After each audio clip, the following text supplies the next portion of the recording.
Take a person, take a story, take you on a journey. It's your take.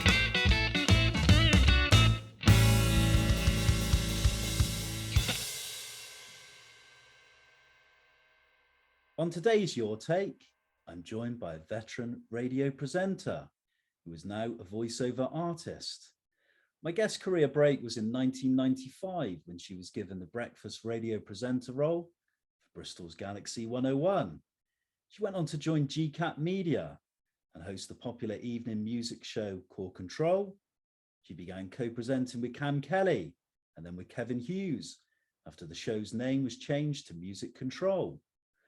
My guest has also worked for Capital FM and Global Radio and was a writer for the Wales on Sunday. Today I'm joined by Sally Bailey.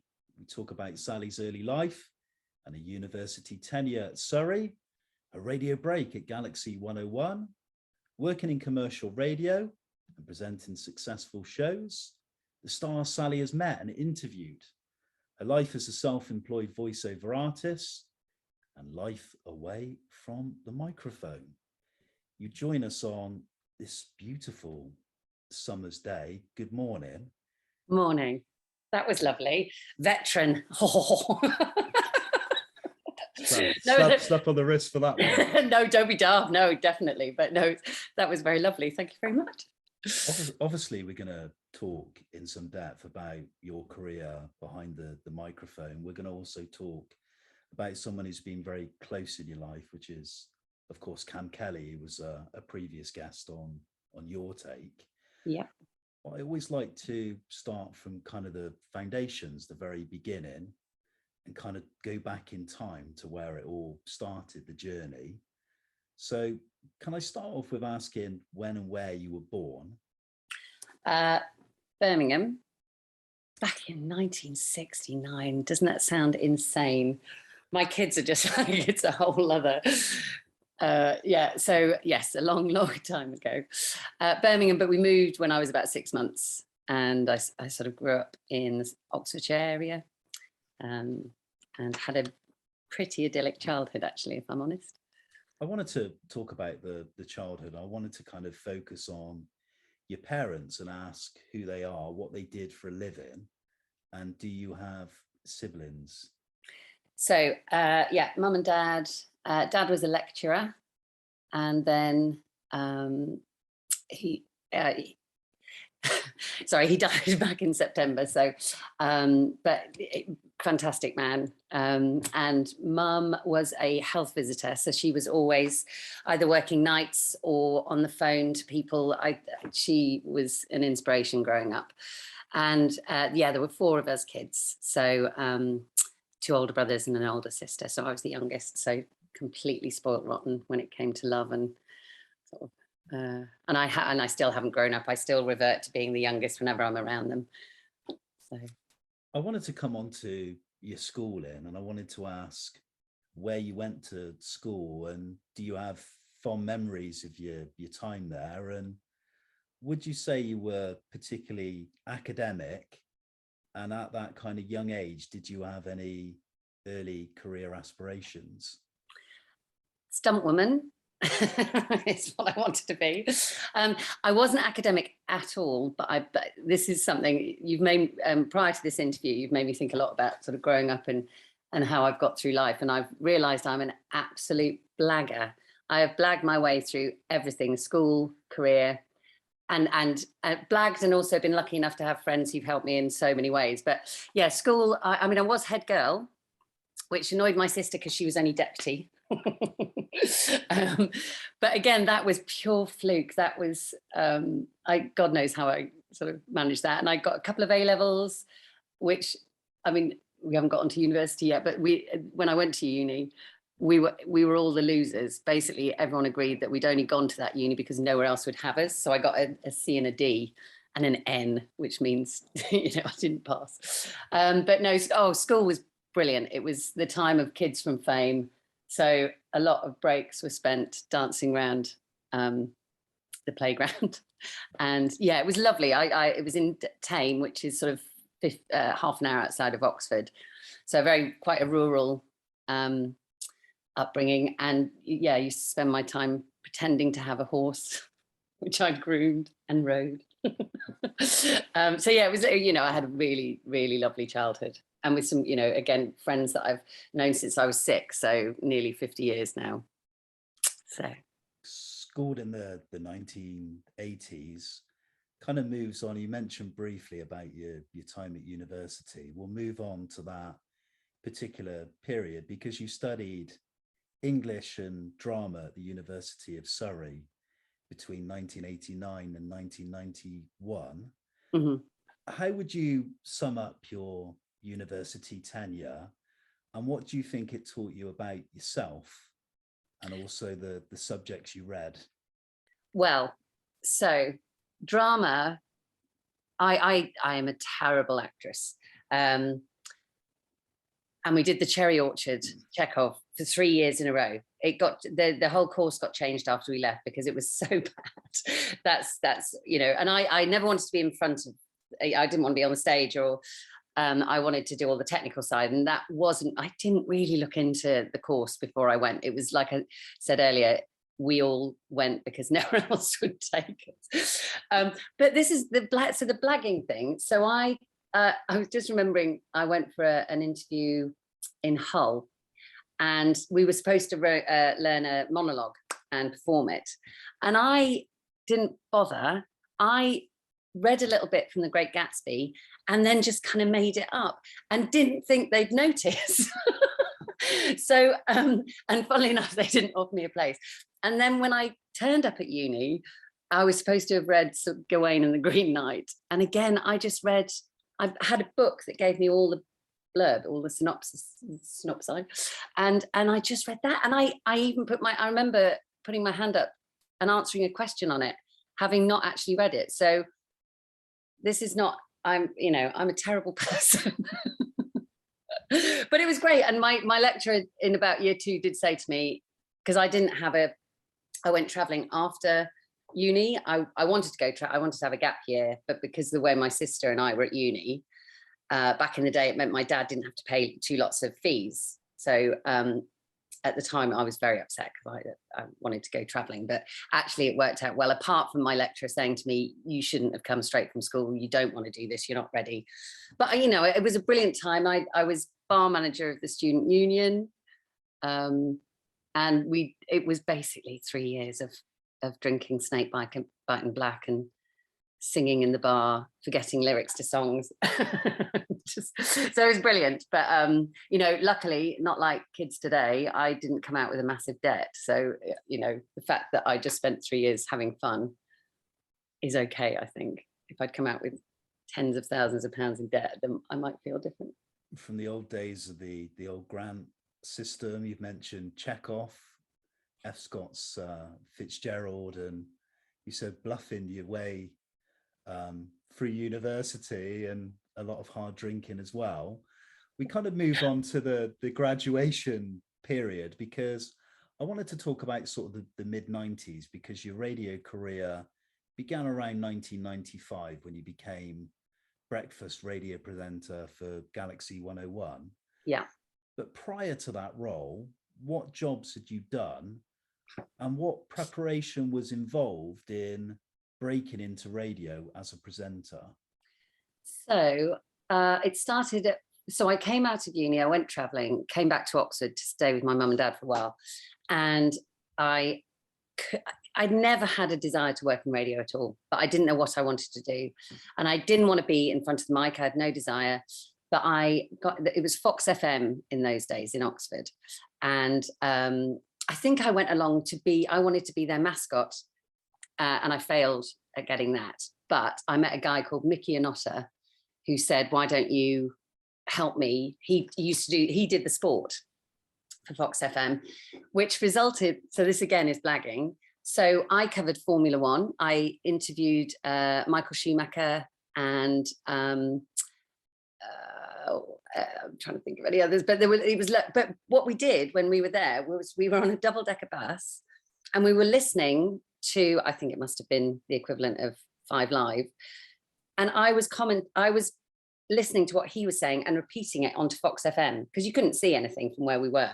So, you know, we blagged. I commented on golf, which I've never gotten into and knew nothing about, but it kind of worked. And the guy, Mickey, was amazing. And then I got into helping. They used to do an hour-long news piece, and I went and interviewed Amdram, and used to make little sort of pieces for the news, and that I absolutely loved. It was in the old days of reel to reel, which, did you ever use reel to reel? Yeah, that sort of came in when I was at art school, so I can remember Right. the old days of particularly video editing with the tape. You'd have Right. to put the in point and the out point, and the tape would wind back, and I loved it. Yeah, it was real art to it. So I learned how to edit that way, and then and then I moved up to Manchester for 6 months, and that didn't work out, and came back down to Bristol. And again, just didn't know what to do. So I was working at Brown's restaurant. I loved, if you ask me what my favorite, well, no, not my favorite job, but I loved waitressing. And I, again, just went to see if I saw Galaxy 101 and popped in and just said, can you use a pair of hands? And I used to do their what's on. So, you know, there's a church fete in Nets-Rubwell on Saturday. Nets-Rubwell, that was one of my favorite places. And I used to produce those every day. It was about a minute long. And again, just editing. By this point, it wasn't reel to reel, but I learned how to do that. And then my break came from the fact that Kate Cotter, who was their travel girl, it's a terrible thing to say, isn't it? Travel presenter. It was travel girl in those days, sadly. Philippa Tank. Do you remember they always used to give travel presenters punny names? No, I don't know. Philippa Tank, that was one of my favorites. Oh, right, okay, yeah. Anyway, she was off sick one day, and so they asked me if I'd fill in, and that's where it began. So again, blagging, well, I did have some experience, but certainly not live. And I hyperventilated the first time I went on air. It was an absolute, ironically, car crash. But I'd sort of, by that point, I'd been working for 2 years for free for them, while I was also doing, I'd cycle in my pajamas to do the travel. Then I'd go back and do a lunchtime shift at Brown's restaurant, go back and do drive time, and then do an evening shift at Brown's as well, having got my pajamas in the meantime, obviously. But I can't believe the things you do when you're young. Yeah, some dedication. You've given us sorry, I've waffled on, haven't I? I speak to so few people. You've given us such a detailed background on your education, moving to Bristol, and obviously you kind of break into radio and how that happened. But how did the role as the breakfast presenter at Galaxy 101, how did that happen? How did that? So I was doing travel with, in those days it was Nicky and Otter. Don't know if you remember him. And then Elliot Webb joined, and again I was just doing the travel, and it was just natural that because I got on with the presenters, because I've been so lucky with who I presented with, that they're just nice guys. So got on really well, loved Elliot Webb. And it just became a thing where he'd include me more in what he was doing.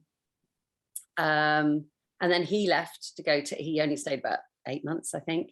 But by that point, I'd really started to get involved with being on the breakfast show, as opposed to just the travel report. Although I did continue to do travel throughout my career, I'd always read the travel as well. But it was not quite a double header, but near enough. And then Cami arrived, so that's when it sort of became proper. They asked me to be involved with the interview process, because Elliot and I had such a good relationship on air. They wanted something similar, so I think there must have been about 7 guys who came and interviewed, and Cami was the one that, he just made me laugh. Obviously, like any discipline, the more you do it, the more skilled, more relaxed, more accustomed you come to what you're doing, particularly if you're doing something creative. And my next question I wanted to ask you was, what did hosting a breakfast slot teach you about presenting for a commercial radio station? And did you do much preparation for each show? And do you have any key moments from the 7 years you worked at the station? So prep, absolutely. And actually there was a period of time when Kam hadn't started yet, but we were trying to introduce him gradually. And he'd turn up, he'd been asked to do, I think he had to do just like a tiny little thing. He'd always turn up having not done it. So I'd have to write it for him. But once he'd started, prep-wise, yeah, we would always stay afterwards and prep for the next morning, and we'd come in early. So I was getting up probably about 5. So we'd get in at least half an hour early to go to newspapers, old school. There was no internet or anything. Or internet had just started, because I remember Elliot Webb doing the World Wide Web. But, you know, but we were still totally reliant on newspapers and going off the, you know, the funny stories in them. So yeah, there was a lot of prep. And with Kam as well, he was a real professional. So he wanted to do, you know, as many features as we could. So it wasn't, so yeah, it was, and so the prep was really good fun. But you know, the thing was, we had to get on well, because we'd get in early, do the show, stay for a few hours afterwards to prep. And then a lot of the time, we'd then have to go and do an evening gig in, say, Taunton or Bridgewater, and do things like make people drink beer out of socks. So we spent, in those 7 years, I dread an inordinate amount of hours together. It was insane. And we did a TV series together as well. So there was a period of time where we were doing the prep, doing the show, doing more prep, and then going and doing 2 episodes of Back to Base, which was this Thursday night 11:30 music TV quiz, which was brilliant. But they didn't have. Sorry, I'm really waffling. Feel free to you know. No, you carry on. No. So they spent all the money on the opener. So all the money for editing went on the opening of the show. So you couldn't say anything wrong. You had to. So my very first TV show, because I was so entrenched of being on a breakfast show, bear in mind it was going out 11:30 on a Thursday night. I went, "Good morning." Very first thing I said, and we just carried on. But Kam, the little bugger, if he did something that he wasn't happy with, he'd swear. So they'd have to stop and start again. But most of the time, they just wanted to carry on. Whatever mistake you made, they just wanted to run, because they didn't have the editing budget. So was that for the sort of localized ITV program? Yeah, so back in the day of HTV, that was yeah. But anyway, so what was the question? It was the best time to be in radio. I mean, we that was before. So we had emails came in while we were on air. That was when we started. I think it was just phones, and then it was emails, and then text came in, and it revolutionized everything. But it was just the best time. We went to. I'm trying to think. See, you keep saying things about my past that I'm going, was that then? But I think that's when we went to Disney World in America, and I did a travel report from a jacuzzi, and we went to Jamaica, to Sandals, and did a show from there. You just don't get that opportunity these days. It does make, I get very nostalgic about how radio used to be, but how lucky am I that I was in it when it was, you could not get away with murder, but you just had so many more options. And, and we had a 24-hour station, we had all the jocks throughout the day, and it was just a different beast to what it is now. But, interestingly, some incredible experiences and memories at Galaxy 101. And I kind of wanted to ask you, what made you decide to leave the station in the end and join GCap Media to become a network presenter for the show Core Control? I think I think Cammy mentioned this. They've been approaching us. Dirk Anthony had been approaching us for a couple of years, trying to get us to come over to GWR at the time. I think because we've been at Galaxy for that long, and I think we'd heard rumours that they were going to buy us out anyway, that it just felt like the right time. And also it was I remember Dirk, so Jo was his wife, who ended up being our boss, and Dirk's, when they came up with the idea for Core Control, I think I'm right in saying Dirk was like an interactive, he's Australian, he's like, he couldn't get his head around how an interactive radio show would work. He's like, it's never going to work. It's never going to work. So it was, at the time, it was not revolutionary, but it was a whole new concept. And it was amazing. It was an incredibly exciting show to be a part of. And it was just so immediate. And so, yes, so it was a very exciting prospect to be involved in. And also the flip of suddenly working in the evening was quite attractive as well, not getting up at 4 o'clock in the morning anymore. But did you have any regrets about leaving Galaxy, or were you kind of just in a position in your life where you thought, it's time to move on, and this is a new great opportunity ahead?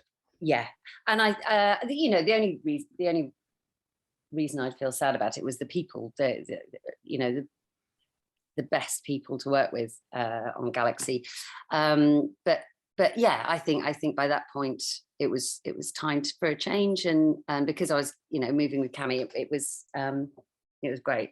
So a good moment to continue and talk about Core Control, and obviously your working relationship with Kam Kelly, and we've spoken about him already, but I wanted to ask you about the early success of Core Control.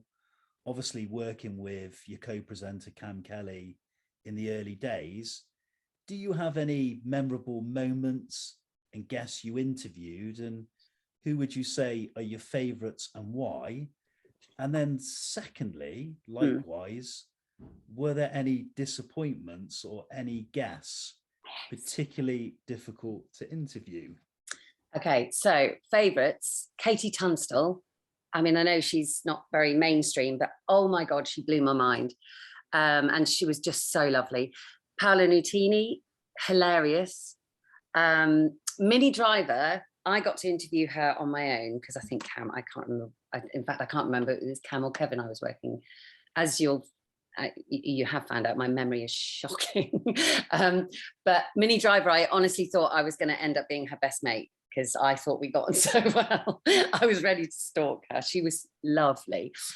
Pink, Jack Johnson was, so I've got a sign. For my wedding, the first song was Jack Johnson's Better When We're Together. And when I met, which was a huge summer hit, wasn't it? Yes, yeah. And actually I'm jumping ahead now because this was with Kevin. But Jack Johnson was my, he was like, oh my God, I was so excited about meeting him. And then he was lovely, but he was too laid back. He was very monosyllabic. And I love laid back, don't get me wrong, but I have to say I don't know what I expected, but I did come away thinking, oh, Madonna was a cat. I'm going to move on now because I feel really bad about, because I love all that he stands for, Jack Johnson. But anyway, and I was going to say I got a signed photograph anyway of him, and I've lost my track now. But Will Smith was good, but very, very, very American. So you could tell that every answer he gave was, I mean, he must have given the same answer to the same questions a million times, but it did come across quite, you didn't feel like you were getting an honest, genuine reaction from him. It was, but he was just slick. Madonna was the worst guest. Oh, yeah. She's what I dine out on. I don't think anyone who's ever met me hasn't heard that Madonna made me cry. She didn't. Well, no, she did. She did. It was too much stress. People had built it up so much. And then I changed all my questions about 5 minutes before going in, because someone had said to me, don't ask her a question that she can say yes or no to, because she will. So I thought, oh my God. And so I got myself into a pickle anyway. And then she was just rude and just not a very nice, every question I asked her, she batted back at me, and I just wasn't. And so I just burst into tears at the very end. And the worst thing was about that, possibly the biggest star we'd ever done, you know, and we'd done George Michael, who was amazing, and J-Lo, and biggest star we'd ever done. And we had a mic that only picked up, I'm trying to think what it would have been called, but omnidirectional. Yeah, yes. And we had it pointing at her. So actually it wasn't, it was like she was in another room. So that was a bit of a bugger. And I was trying to think, what did we do? How did we do? Because I remember we interviewed the Spice Girls once, and the quality was so bad that we ended up having to make out that it was a dream sequence, because that was the only way we could play it out to explain the quality of the audio. But I can't remember what we did with Madonna. We must have played it out, but it was it was awful in every shape and form. Interviews with the stars, some successful and some less successful, but I wanted to ask you what your reaction was when Kam Kelly decided to leave Core Control in late 2004. And can you also discuss the show changing its name to Music Control, and then a new presenter, Kevin Hughes? And I wanted to ask about your relationship with him as well. Cool. So when Kam, I mean, it broke my heart because he is my best friend. You know, I worked with him for so long, for, you know, and in such a huge capacity that, yeah, it broke my heart. But I totally understood. Capital had always been his dream, and so there was no way that I didn't understand. You know, I knew that was what he'd always wanted to do. So that was great. And bizarrely at the time, I'd been asked to go to audition with Johnny Vaughan for his breakfast show at Capital, and I think it must have been at the same time, because I went and did the audition again, bombed it, dreadful, but they still wanted me. But I didn't want to move to London, so Core Control / Music Control wanted me to stay, and gave me the option again of auditioning with the guys that they were putting, and it was always guys. It was, you know, a shame that it was never, two women just wouldn't have been a thing in those days, I don't think. But anyway, so I was part of the auditioning process. So, you know, wonderful that they still wanted me and kept me on. And I think the music, you know, again, memory, shocking. I think it's probably just because it made more sense. Music, you know, you're in control of the music. I don't know where the Core Control came from. I don't know. You know, it doesn't mean anything, does it? No, not really. So I think Music Control, and maybe just because they wanted to make it different because of the change of host. So just to, you know, just make it something different. So, and Kevin Hughes. Oh, have you ever met him? I have, yeah. Oh, he's an angel. So yeah, when I met him, I just fell in. He's just adorable. So that wasn't a hard decision. I mean, I had some great guys coming for the interviews, but auditions. But he was just so lovely and such a big-hearted.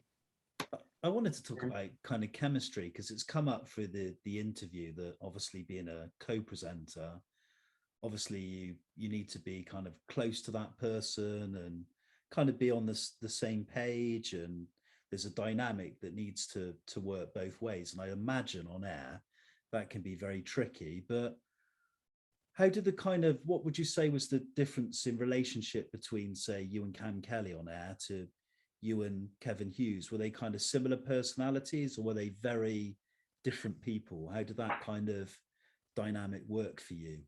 I mean, poor old Kevin, you know, Kam and I have been working together, you know, in each other's pockets for years. It was a hard thing for him to do, but personality, I mean, they're both so lovely and no egos. So that was, you know, because radio present, you know, and it's I think a lot of the time it's a necessity to have a bit of an ego, but both of them didn't have one, or at least not one that was, you know, they had enough to mean that they got where they needed to go. But they were both big-hearted, funny, friendly. So similar in some ways, but also it was a very different dynamic in the sense that Kevin, he's so showbiz. He knows everybody. God, we'd go and do interviews and they'd know him they'd know him by name, and he was such a schmoozer, but in a lovely way. So he was all about, talking about showbiz people, whereas Kam was more maybe about the sort of humorous side of things. So they were different in some ways. Kevin's still a funny guy, don't get me wrong, but I would say that's the biggest difference is, it was showbiz for Kevin and humor for Kam.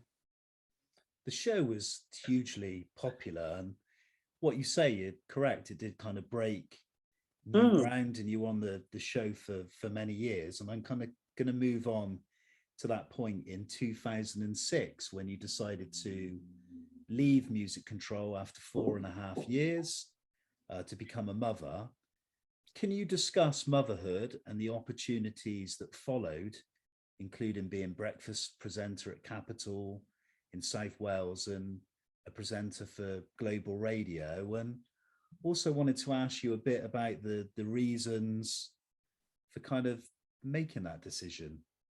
So the weird thing, which again shows the difference between then and now, is that it wasn't that I wasn't allowed to mention that I was pregnant, but it never got brought up until the very last show when Kevin announced that I was leaving and why I was leaving. And by that point, I was enormous with Dylan. I think I was 8 months pregnant when I left, 8.5 months. And you've got these photos of me with various people. I think I was Robbie Williams. We interviewed him 4 times, and on the 4th time I was pregnant, and he guessed it actually. And I wasn't really showing them, but you've got all these photos of me trying to hide my bump because it wasn't well known that I was pregnant. But I mean, obviously, I couldn't carry on working with a wee baby, and I didn't want to. So that was a natural thing for me to leave, because I was about to have a baby. And I remember a conversation with my husband where we were sort of like, God, will I ever work again? Because babies take over your life. And so I had Dill, and then I got pregnant at 9 months. So there's 18 months between them. So I just stayed. I did a dance, Disco Divas, which I pre-recorded, and people noticed. I remember reading a text once, so this guy was just like, how can she think that we don't know? I was never good on my own. But I still had my hand in radio. I still did a few things, amazing sort of support from people at what would it have been now, not GWR. No, it was still GWR, I think it was. But so I was still doing the odd show here and there, and I did a Sunday show over on Red Dragon that then led to Kam phoning me when my daughter was 4 months old and saying, do you want to come do the breakfast show? And I was like, don't be bloody ridiculous. I've got a toddler and a 4-month-old, and you want me to get up at 4 a.m. and drive to Cardiff? No. And then Colin, the boss, who's another legend of a man, he persuaded me, and it was brilliant. Absolutely loved Red Dragon, and then it became Capital. But it was tough. I did 4 years, and I used to sleep downstairs on a futon so that I wouldn't wake anyone up. And get up at 4 and drive over to Cardiff at insane time. But it was brilliant. But my husband, who'd been working on the rigs, thought that he was going to retire by coming home and looking after the kids. I think it took about a month before he went, oh my God, this is so hard. But bless him. So he allowed me the opportunity to go back into radio. So how old were the children when you decided to go back into radio? And I kind of also wanted to ask you as well, when you had that period of solely looking after your children and being responsible for them, was there a tad bit of regret as well? Because obviously a job like yours is very hard to come by. It's almost like, so many people would love to be in that position, of, a very sought after radio job, which I kind of suppose is kind of seemed as being quite glamorous. was there a side of you that kind of felt kind of quite upset to leave that all behind and ultimately think, will I ever do this ever again? 100%. Yeah, that's what, me and my husband did have that conversation, that I am highly unemployable now that I have 2 children. But luckily, like I say, I've been lucky enough to have amazing people in my life, and they wanted Kam and Sally back together, and it worked out like that. So I was very, very lucky to have people that were willing to give me a chance and sort of see that it could happen. I don't think I regret it, because I was terrible at first as a mum. I cried every day for the first year. Didn't come naturally to me, but they're bloody brilliant now. I've got a 15 and a 13-year-old, and they're absolutely hilarious and brilliant. But I think I found the early years really hard. So yeah, but no, do you know what? I don't think I have a single regret when it comes to my work at all. On the topic of work, we've obviously discussed at length all the things you've done in radio, but another string to your bow is being a columnist for the Wales on Sunday between 2009 and 2013. What was the column, and what was it like making the transition from radio to written journalism? So I'm really bad at lying. So I'm trying to think of ways of saying this. I was made to do that. I did not want, I think I wanted to, but I hadn't realized how much, because it was alongside, it was when I was at Capital/Red Dragon. Sure. And it was so much extra work on top of having the 2 kids to have to write. It was a page, if not sometimes two. No, it was a page, it was, I can't remember what it was called. And I used to have to write 3 or 4, normally showbiz stories, or my take on a showbiz story. I remember, so I wrote one piece on, it was when the Great British Bake Off first came out. And I wrote this sort of, because I think I guess my English degree came into its own with that. I hadn't really thought about it before, but I felt like I could write. And I was going, this is never going to work. We're watching people make a Victoria sponge. For goodness sake, no one's ever going to watch this. Oh, how wrong was I? But I mean, it was good fun. But I can't say, yeah, I ended up resenting it because it was so much work added on top of the radio that I was having to do over there anyway. And I was driving home, if we're being really honest here, I was driving home falling asleep at the wheel. Sometimes I'd have to pull over and have a 20-minute nap in a lay-by because I thought I'm going to fall asleep. And my then boss, I thought he was pulling me in to say, I'm going to take you off the Wales on Sunday because it's obviously too much work. But he told me I had to stay later in the day because it was bad for everyone else. I shouldn't be saying any of this, should I? Too late now.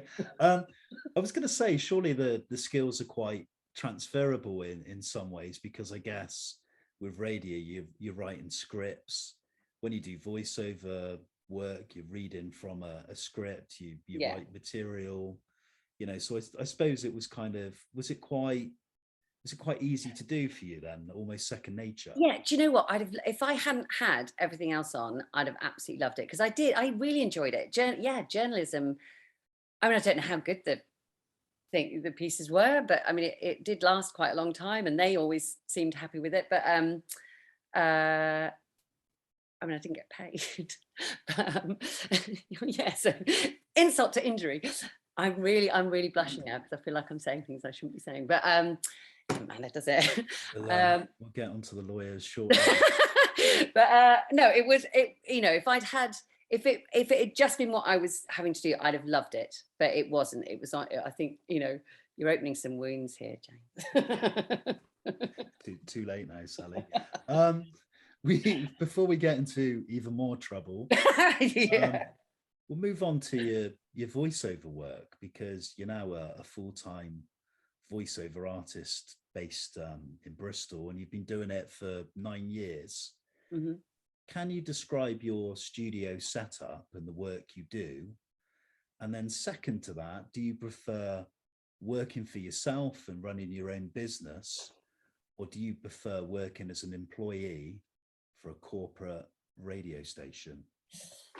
So, I mean, again, sorry, just briefly, this is, you know, when when we got sacked, let's tell it like it is, from Capital, because we were too old. No, I'm just now gonna let loose because, you know, I'm in enough trouble as it. No, we you know, we knew it was coming. You know, and understandably, we were too old for Capital. I didn't know what I was going to do because Kam he wanted to carry on in radio, and I just thought I'm done now, and he was moving up north. There was no way I was going to do that with the kids. So it was again purely luck that lovely Shelley Smith suggested that I do voiceovers, and I was like, oh, because they tried to get me to do voiceovers when I started at Red Dragon Capital, and I was dreadful. And she was like, go on, give it a go. And bless her, she's the only reason that I even thought to go into voiceovers. So, and her and Nikki, I owe everything to from this last part of my career, because I would never have had the confidence to think that I could do it without them giving me advice and helping me out. But I've got a little booth up in my loft with just a mic and an audio interface, and it's ace. And, you know, it was brilliant. I was very lucky because I knew producers. So producers that I'd met through radio used me at the very beginning of my voiceover career. And now I just feel like I should say sorry to loads of people. Have I been really awful? No, you haven't at all. It's just being perfectly honest. But yeah. No, I mean, I don't bear a grudge to anyone, but and I'm very grateful to everyone who said. But yeah, so it's a very simple setup, and I yearn. So I've got a little shed in the back that I want to turn into a voiceover booth at some point, but I don't know whether that'll ever happen, because it literally, you can't swing a cat in my booth. But it's you know, it's seen me right, and it's Kam initially said I should just use a duvet and my phone. I was like, I kind of want to be a bit more professional than that. So it's great. It does the trick. And what was the second part of that question? Yeah, we've kind of established that you've done lots and lots of things, particularly in radio, working for corporate commercial radio stations. But do you kind of like the setup now where you're self-employed, you're a free agent, you work for yourself, or do you kind of miss that kind of, I suppose, kind of dog eat dog, high pressured, kind of fast paced corporate environment? I don't miss that. No. I do miss people. That's, you know, this is why I'm being so, because I don't, you know, occasionally I'll get a directed session. Most of the time I'm working on my own. And so other than my husband and my kids and my amazing friends, I don't actually talk to anyone on a daily, you know, during the day on a daily basis, hence my verbal diary with you. But so I miss that. I do miss just having someone telling me I'm doing all right. Because I think you don't, you know, with the boss, he'll say, oh, you're doing okay, or, you know, you need to work harder on that. And I'm that person, and I'm not very good at marketing myself, and yeah, and so I love working for myself. I love doing voiceovers because I'm reading, and I don't have to actually string a sentence together in the sense of, that doesn't make sense, does it? But, you know, sort of, it comes more naturally to me to read something and feel confident than to have a conversation and be on air and feel confident. So yeah, there's pros and cons to radio and voiceover, but I am absolutely loving this part of it. You've obviously seen many changes in the radio and audio industry. Which changes would you say you've embraced, and which have you not been so keen on? And then second to that, when you look back at your radio career, do you wish you'd have worked outside of commercial radio? And would you have liked to work for, say, a BBC local station or maybe a BBC national station? To address the latter one first, no, because I cannot. despite my whole career being based on talking, generally speaking, I can't string a sentence together. And I have nothing interesting to say. So the thought of being on a BBC station where it's mostly talk, it would fill me with absolute abject terror. And that's the thing with all the guys, well, Kam and Kevin, I reacted to them as opposed I was more of a reactor than an instigator, if you like. So, and I'm more than happy with that role. And so the few times that I did do shows on my own, it terrified me. So the thought of doing a BBC show, no. I mean, I love the institution. I think, long may it continue forever. But I wouldn't want to work for the BBC in that sense, because I waffle and people would turn me off in droves. And the other part of the question, yes, remind obviously seen loads of changes in the radio and audio industry, over the years. Which kind of changes would you say you've embraced, and which changes would you say you're not so keen on? Do you mean in a sort of technical? Yeah, in a technological way, with the sort of advent of digital, obviously now to record and kind of send things is so much easier. Like kind of what we're doing today via Zoom. Well, I mean, that's just amazing, isn't it? So the fact that as a voiceover, you're not having to send cassettes in or having to travel, you had to go into studio, the fact that I've got my own home studio and I can do all my editing myself, and I can link. So I had an ISDN for the first few years, and that's now defunct. Great. And the different mediums that you can just contact, it's incredible. I don't think I'd have had a voiceover career if I'd done it in the early days when you really had to work hard, essentially. But I was only thinking, because the thing that upsets me about radio, it's not a technical thing, but it's just the fact that so much is network now. I think the fact that we have lost, most stations don't have a full lineup. It's networked from London mostly, and they are getting better at broadening it, but it does, that side of radio has upset me, that there's so few opportunities now, because very few shows are done by someone local. If you're looking at BBC as well, it's interesting you make that point, because there's very few kind of localized programs now, whether you look in radio or television. I kind of wanted to ask you, obviously you see more presenters now, I would say, are kind of more, I don't know, famous or celebrities. So, people who've been singers or in bands. Do you think that works well, or would you like to see? No. I thought you were going to say that. Again, I'm getting myself into so much trouble. No, it does annoy me. I mean, I love, oh God, Sarah, but Sarah Cox, to me, yes, she did telly, but she's a consummate radio, she's but it does annoy me that nowadays, in order to do well, you have to be a celebrity first, and in something that's not, only from the sense that if you have a real passion for radio, and like Kam, I don't think he'd have, well, he would have done, because he was very passionate, but I just think those opportunities aren't there anymore for kids who want to get into radio. I don't know whether I could genuinely say, you really, because there's not even opportunities to do work experience anymore, let alone get the opportunity to do early morning on the local radio station. It just so and I think no, stick to your, if you're a singer, stick to being a singer. Stop being greedy, taking over another medium. I'm sounding really, it's almost you kind of saying it's almost closing the door, and it's almost become a little bit like a clique or a boys club, I guess, in some ways.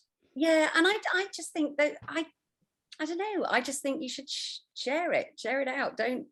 If someone's got a successful career already in a medium, actor, whatever, TV, just leave radio to radio. But that's just me. I'm an old dog, let some of these youngsters have a go. Yes, God damn it, because you don't know what you're missing out on. You're you know, with celebrities who get employed, you know what you're getting. You know, and they have to stick to a certain, they are their public. Oh, I've not thought of this before. They are their public persona, aren't they? So they can't really go off how the public see them. I mean, don't get me wrong. I'm thinking of Rylan, and I utterly adore Rylan, but I wonder how much he is allowed to bring because of his public persona. Whereas someone who just wants to get into radio and could have all these amazing new ideas and could, possibly revolutionize the industry by doing something no one's ever thought of before, because their only interest and passion is radio. I just think they're missing out on, I don't know, the next big thing, because they're just employing people who people know. I completely agree with you on that one. I am going to ask you one final question, and then we move on to the quick fire questions that we ask all Your Take guests. So every single guest has been asked these final 13 questions. But before I ask you those, I'm going to ask, outside of radio and voiceover work, what are your interests and hobbies? And do you have any plans for the future? Paddleboarding. I've just, I was lucky enough to get one of those for my last birthday. So I do that along by the docks in Bristol. And my daughter came last time and we got rescued by the harbour master because it was really windy and we hadn't realised it was taking us ages to get back. So anyway, that's fine. Paddleboarding. I love movies. I love seeing friends is one of the biggest ones. It's really silly, but I feel like I want to one of the best things that I got out of radio as well, meeting my best mate Melly, who is the newsreader at Galaxy 101. But anyway, that's by the by. So spending time with her. I love camping. I'll shut up now. But yeah, and movies. Lovely. And in terms of your work, your voiceover work at present, are you just focused on just continuing that long term? Hopefully, if things, I mean, I've done 9 years and I've been so lucky and it's been brilliant, but I have to say it's gone a little bit quiet of late. So, I mean, just recently I was seriously considering applying to be a firefighter. But no, I really hope I can continue being a voiceover, but I need to possibly look at, broadening my horizons. Sally Bailey, we come to that time, as I mentioned just a minute ago, where we ask every single Your Take guest these last final questions to kind of find out things maybe we didn't know about them, things outside of their work. We ask all the guests these same questions. Don't need to think about these in any depth, but here they are. Your first one. Okay. What would you say is your favourite pastime? Drinking. I'd probably join you on that one. I'm quite a regular drinker. Oh, especially on a sunny afternoon. No, that's terrible. Listening to podcasts. A bottle of wine on a Sunday night's not a good idea either, especially the next day. You mentioned your love of films, but what would you say is your favourite film and why? See, when Dirty Dancing first came out, I watched it 17 times back to back on VHS, so I had to keep rewinding it to play it again. And I stayed up through the night, but I think I overdid it. So I would now say Born Identity. Those fight scenes are amazing, and I love the story. From films now to novels, but who would you choose as your favourite novelist? The person that I can read easily. Oh, well, I love Richard Osman. I love his books, but Lee Child, Jack Reacher. You ever read them?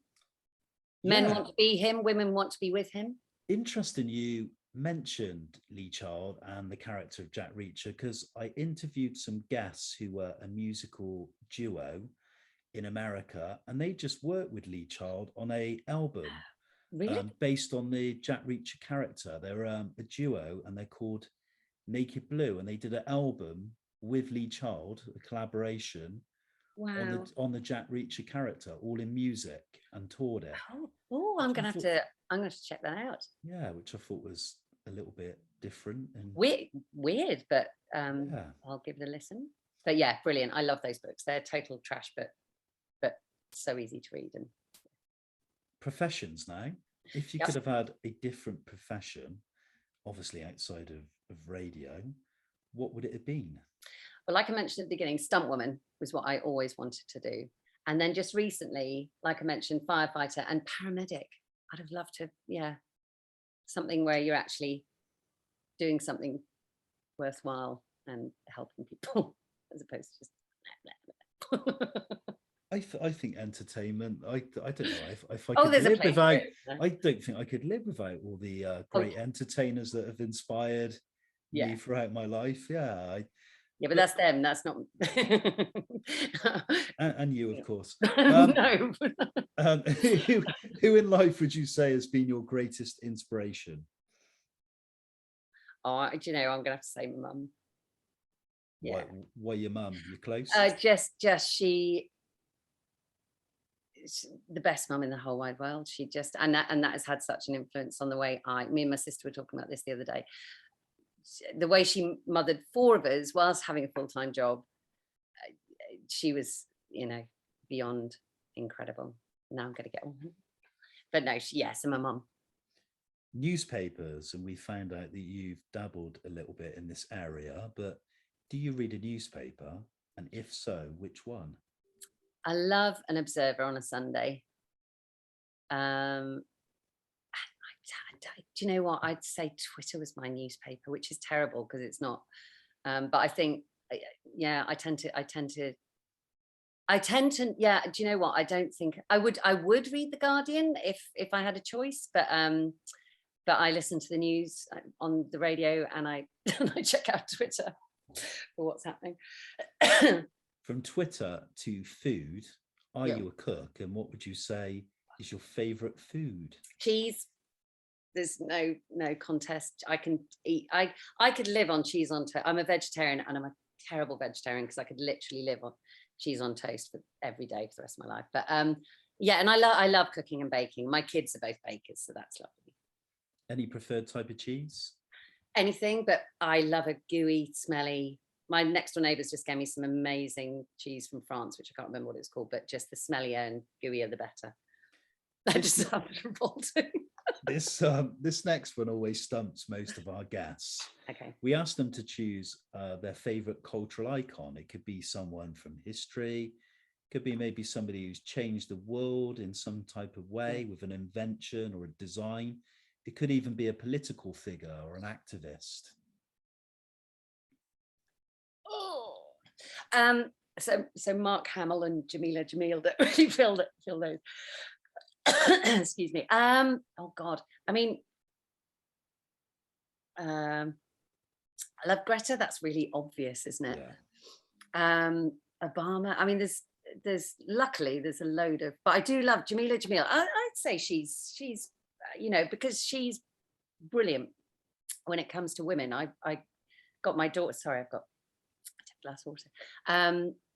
On Insta and Twitter, I don't think she's on Twitter actually, but on Instagram, she's amazing. She's so body positivity, human, she's just, to me, she's bloody brilliant.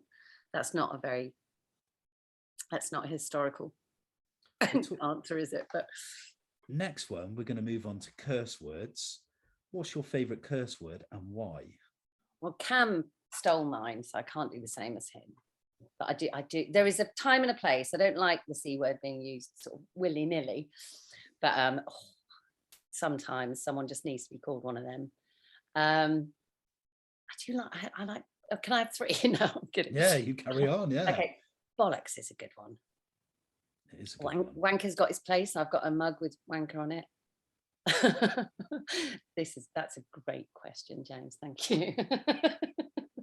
Any others? I love bell end. I mean, that's not really a swear word, but that's a nice one. Just when you just want to not be too rude. From curse words to holiday destinations or places. Natural. Yeah, natural progression. what would you say is your favourite place or holiday resort? When I went traveling back in '92, my favourite places were, I'd say, New Zealand and Mexico. I would love to go back to. I went to Oaxaca and in Mexico, and that was amazing. But New Zealand as well is gorgeous. Anywhere that I can just put my trotters up and relax at the moment. Interested to ask you this next one, because obviously working in music radio for many years, but who would you cite as your favorite music artist, and what is your favorite album? Okay, Harry Styles. I'm going to see him this Saturday with my daughter. Love him. I've got such a massive old lady crush on him, but he is just, I love him. So him. I love Billie Eilish at the moment. Album wise, I love Alanis Morissette and Jagged Little Pill. But I do love Jack Johnson as well. Can't remember the name of it, but it's the yellow one with the tree. I think In Between Dreams. I think Kam as well cited Alanis Morissette as that is just a big fan. You can belt out every song. It's a real angry, like, mad at the world album. I love it. What would you say next is your greatest achievement to date? My kids. It's gonna have to be. They are. They're. And Sorry, Sally Bailey, answer. we've reached that point. The final question. We get deep now. How do you wish to be remembered? Fondly. Do you know? Sorry to, and I'm gonna. I hope I'm not. In the audition with Johnny Vaughan, he asked me that question, and I went, as nice, and he went, boring, and moved on. And it was like, I blushed so, but I what a question. What would you say? It's a tough one, isn't it? Yeah, don't ask that question. I just like to be remembered, to be honest. Something I probably won't be remembered, but for many reasons. But I would say I like to be honest. I've always liked to. I've always liked to speak my mind and say what I think. And if I believe in something that's close to my heart, I will always say how I feel, or what I believe in is the right thing, which can get you into an awful lot of trouble, as I've found out. Yeah. particularly recently. But yeah, it's that's nice. But I think the answer boring to that response is pretty that's very egotistical and pretty damn right rude, to be honest. I was mortified, but yeah, I'd like as a lucky cow, maybe, because I was, and I know it, if you know what I mean. If that makes any sense. Thank you kindly for taking time out of your day to be on Pleasure. Your Take. It's been an interesting journey, and do I need to contact your passion for radio, your love of it, and your love of life. A big smile on your face has been very infectious throughout the interview. And I kind of like the thing where you've said the common theme is about sort of blagging your way in life. And interestingly, there was a point in the interview where you said, "I'm actually not very good at selling myself," and I thought, you must be pretty good at selling yourself if you've managed to. No, but yes, okay, blaggy, yeah, I guess, but lucky as well. Blaggy and lucky, two words to describe me. I wish you all the very best with the voiceover work, and I hope things do pick up in these kind of uncertain and difficult times, with kind of the UK economy and instability and uncertainty. But we won't get too deep into that today. But yeah, I wish you all the very best, and thanks again, Sally, for. Oh no, it's been an absolute pleasure. Thank you. I feel very honoured. Thank you. Thank you kindly.